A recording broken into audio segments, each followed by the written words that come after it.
El material necesario para la incisión, despegamiento y sutura en cirugía bucal es mango de bisturí, hoja de bisturí, tijeras, despegador, pinzas de trabajo, portaagujas de mallo, hilo de sutura. Mango de bisturí. El más utilizado en cirugía bucal es el mango de bisturí del número 3. Se debe coger en forma de lapicero y manejarse con suavidad y firmeza. Hoja de bisturí. Habitualmente se usa la hoja de bisturí del número 15, aunque son útiles en determinadas cirugías las del número 11 y 12. Tijeras. Existen varios tipos. Las de mallo, las gruesas para cortar hilos, las de Metzenbaum, especiales para disección, las de pala corta para cortar alambres. Despegadores. Existen diversos tipos como elevadores, periostotomo y legras de grueso. Mostramos el periostotomo. Portaagujas. Es una pinza de forcipresión con una parte activa con estrías para soportar la aguja y una parte pasiva con un cierre en cremallera para abrir y cerrar la pinza. Pinzas de trabajo. Utilizada para sujetar el tejido que queremos suturar, nos ayudará al coger la aguja cuando estemos realizando la sutura. Hilo de sutura. Hay diferentes tipos.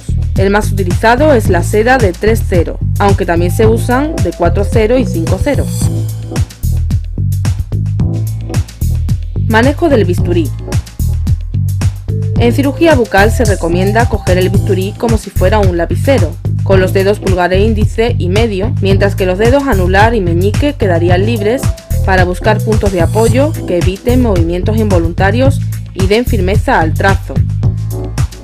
La mano libre puede tensar los tejidos para facilitar el corte o ayudar a sujetar la cabeza del paciente y evitar así movimientos indeseados. Principios generales de la incisión. La incisión es el acto de abrir por diferentes medios los tejidos superficiales y, en su caso, poder acceder a tejidos más profundos donde realizar el acto quirúrgico programado. Incisión en bayoneta.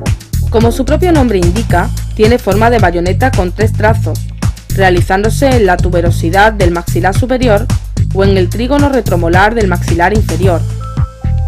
La técnica es realizando un primer trazo sobre la mucosa de la tuberosidad o del trígono retromolar hasta la cara distal del segundo molar. Hacemos un segundo trazo festoneado alrededor del cuello del segundo o incluso primer molar, hasta mesial del mismo.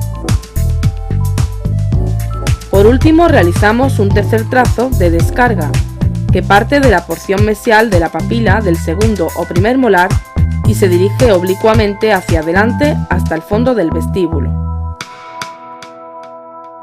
Sus indicaciones son para las extracciones de los terceros molares incluidos.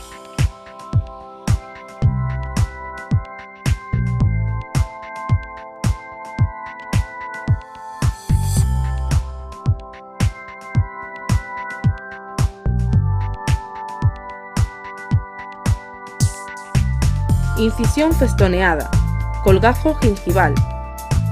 Con un solo trazo a nivel de los cuellos dentales se obtiene un colgajo con aspecto de festón, de longitud variable según los dientes que impliquemos, realizándose normalmente en la fibromucosa palatina, aunque también a veces en la lingual.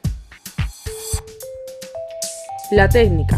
La incisión se realiza sobre el cuello dentario y la encía adherida, seccionando las papilas y el ligamento periodontal en profundidad. Se levanta un colgajo que abarca las papilas y la encía adherida. Sus indicaciones, fundamentalmente, son las inclusiones dentarias por palatino, sobre todo en caninos y supernumerarios, además de los torus mandibulares.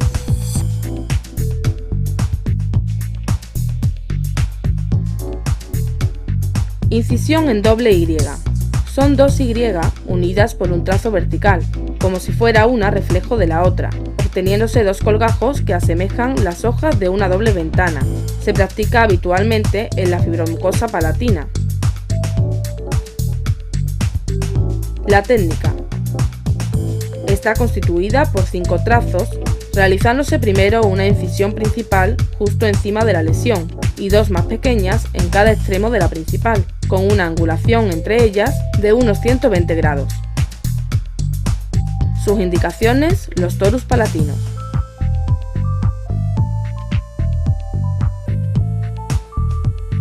Incisión semilunar o de Parch. Tiene forma de ojal o semiluna, con la concavidad dirigida hacia arriba en maxilar superior y hacia abajo en mandíbula. Siempre se usa en vestíbulo. La técnica consiste en una incisión curva realizada en mucosa oral de un único trazo que apoya sobre huesos seccionando el periósteo. Se realiza a la altura aproximada de los ápices dentarios. Sus indicaciones son para intervenciones muy localizadas de uno o más dientes, quistes pequeños o extracción de restos radiculares pequeños. Incisión Neumann. Colgajo trapezoidal, compuesta por la continuidad de 3 incisiones, una horizontal a través del surco gingivo-dentario y 2 verticales de descarga, una a cada lado del campo quirúrgico. Se utiliza siempre por vestibular y tanto en maxilar superior como en mandíbula, obteniéndose un colgajo de forma trapezoidal. Técnica. Comenzamos distalmente a la lesión, 1 o 2 dientes, con un trazo vertical desde fondo de vestíbulo hasta el cuello del diente, en el punto medio entre la papila y la máxima concavidad de la encía marginal.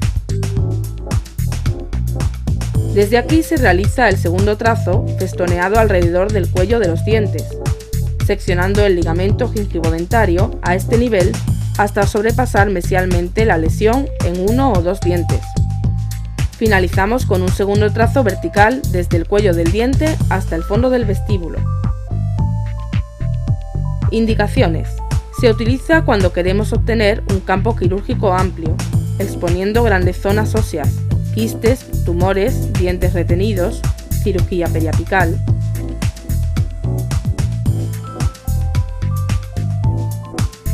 Incisión Neumann parcial, colgajo triangular. Es una variación de la anterior que consta de 2 trazos, el horizontal festoneado a nivel de los cuellos dentarios y una sola descarga vertical, 1 o 2 dientes por mesial de la lesión, obteniéndose un colgajo triangular. Técnica. Comenzamos distalmente a la lesión, 1 o 2 dientes, con un trazo vertical desde el fondo de vestíbulo hasta el cuello del diente, en el punto medio entre la papila y la máxima concavidad de la encía marginal. Desde aquí se realiza el segundo trazo festoneado alrededor del cuello de los dientes, seccionando el ligamento gingivo-dentario a este nivel hasta sobrepasar mesialmente la lesión en 1 o 2 dientes.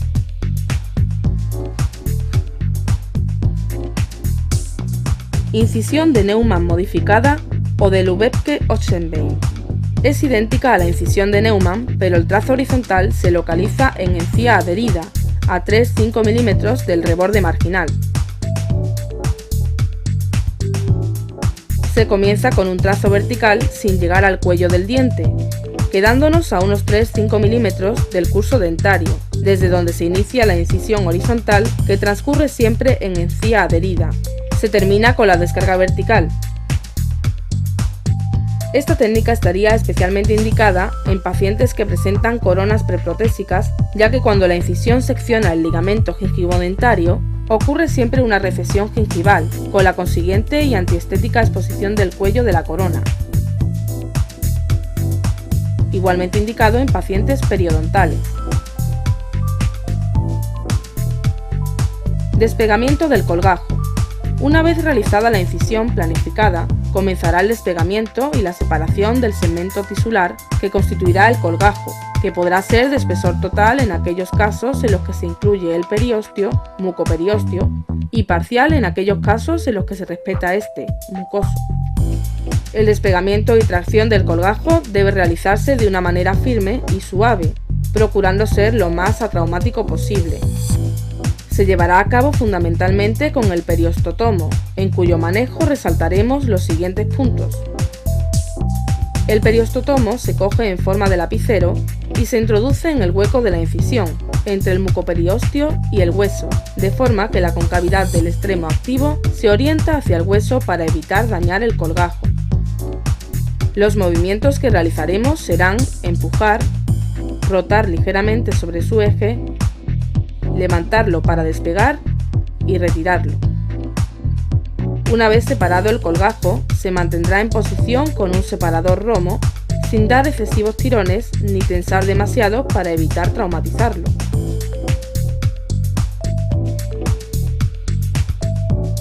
Como principios generales para la realización de la sutura, destacamos una posición confortable por parte del cirujano.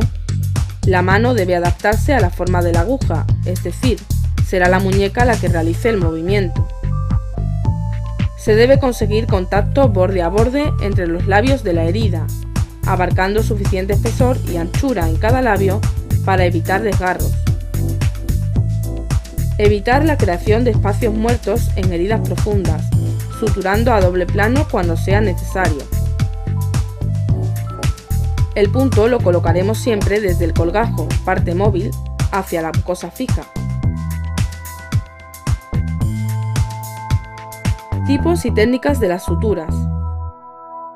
Vamos a distinguir dos tipos de sutura, la continua y la discontinua. Suturas discontinuas son aquellas en las que los diferentes puntos son independientes el uno del otro, quedando la herida cerrada por diferentes unidades de cierre. Punto simple.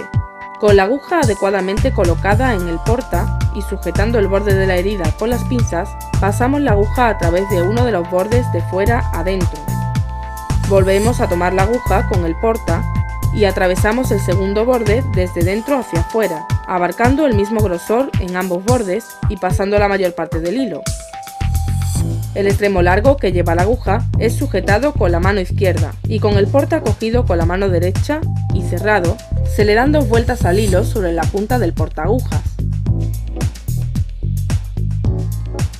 A continuación se abre el porta y se hace presa sobre la punta del extremo corto y se estiran ambos extremos hasta ajustar el nudo a los tejidos.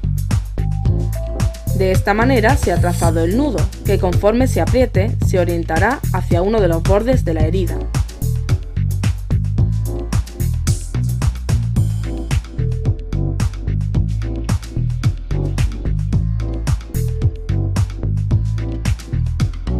Punto de colchonero.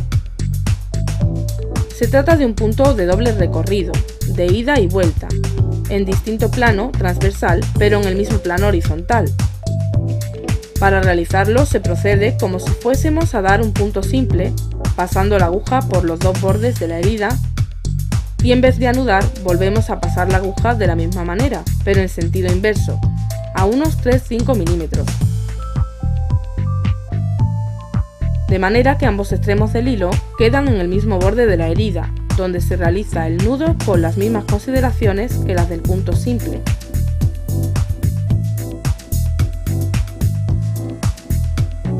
Es un punto de utilidad cuando queramos disminuir la tensión entre los bordes de la herida, situación habitual en la sutura del alveolo después de la exodoncia.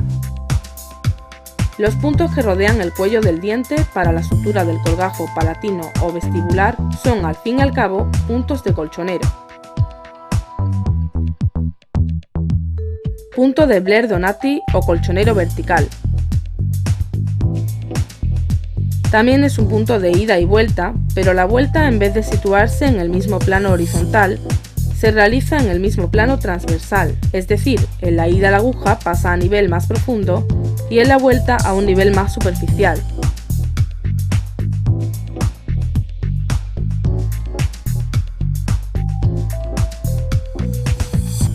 Los cabos del hilo quedan igualmente en el mismo borde de la herida, donde se anudarán convenientemente. La principal ventaja de este punto es la abolición de espacios muertos que produce.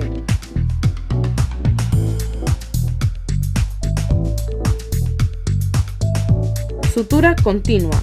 En este tipo de sutura, el hilo no pierde continuidad a lo largo de toda la herida, por lo cual existe solo una unidad de cierre. La principal ventaja que conlleva esta técnica es la de aminorar el tiempo quirúrgico en caso de grandes heridas, mientras que su inconveniente fundamental es que tiende a perder tensión, por lo cual las dehiscencias son habituales.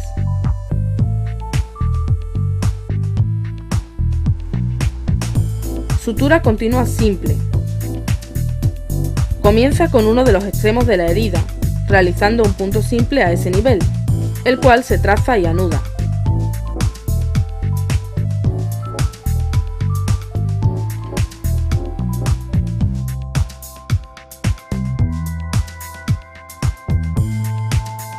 Sin cortar el hilo, se procede a irlo pasando a distancia conveniente, lográndose la aproximación de los bordes al tirar del extremo del hilo una vez ha pasado en las sucesivas veces.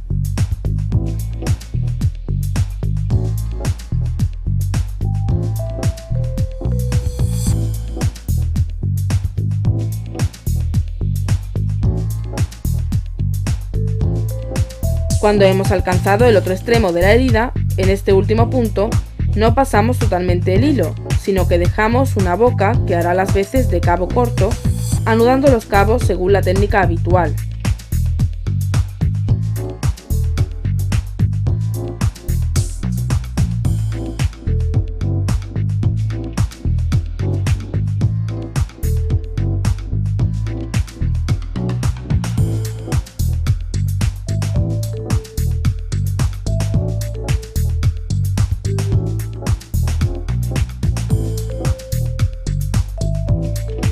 Sutura continua en ojal, anudada o en manda. Comenzamos del mismo modo que el anterior, con un punto simple, y seguidamente se introduce la aguja por los dos bordes de la incisión, de manera que cuando se saca por el primer borde, tensándolo e iniciando de nuevo la maniobra a unos 5 mm del punto anterior.